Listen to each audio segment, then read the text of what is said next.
Hai para sahabat kudus dalam Kristus. Menjadi kudus itu tidak hanya diperuntukkan bagi kaum imam, biarawan, biarawati, melainkan diperuntukkan bagi semua umat beriman yang ingin meneladani Kristus. Pada kesempatan ini, saya ingin membagikan kisah inspiratif mengenai satu orang kudus dari kalangan milenial yang bernama Carlo Acutis. Beato Carlo Acutis lahir pada 3 Mei tahun 1991 di London, Inggris. Ia dikenal sebagai seorang remaja yang membaktikan hidupnya dengan mendokumentasikan berbagai mukjizat Ekaristi dalam web yang dibuatnya. Ia dikenal sebagai anak yang penuh dengan keceriaan, keterampilan menggunakan komputer, dan kecintaannya pada Ekaristi dan Bunda Maria.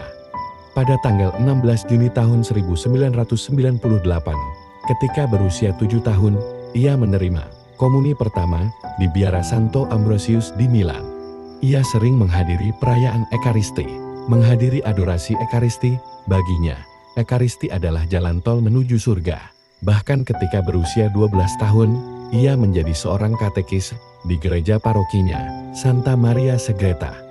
Ia juga menunjukkan kecintaannya pada orang-orang kudus, khususnya Santo Fransiskus dari Assisi. Ia akan menjadi pewarta dan akan memengaruhi hidup rohani bagi banyak orang.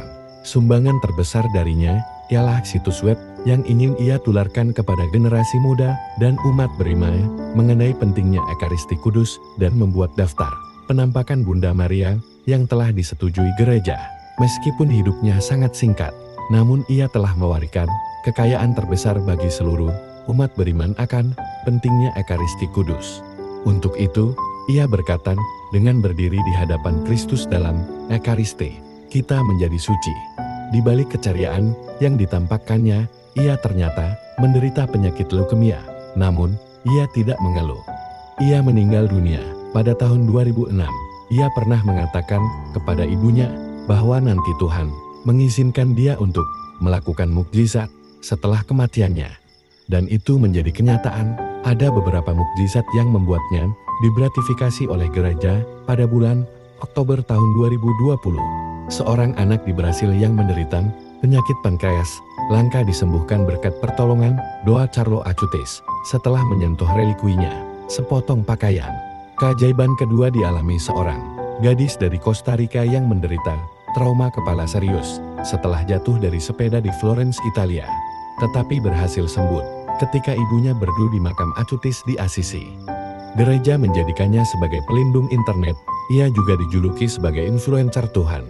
Para sahabat suci sekalian, mari kita belajar dari kesederhanaan dan kesucian Carlo Acutis. Marilah kita juga mengajak anak-anak kita untuk mencintai Ekaristi Kudus. Sebab Ekaristi adalah sumber dan puncak hidup orang Kristiani.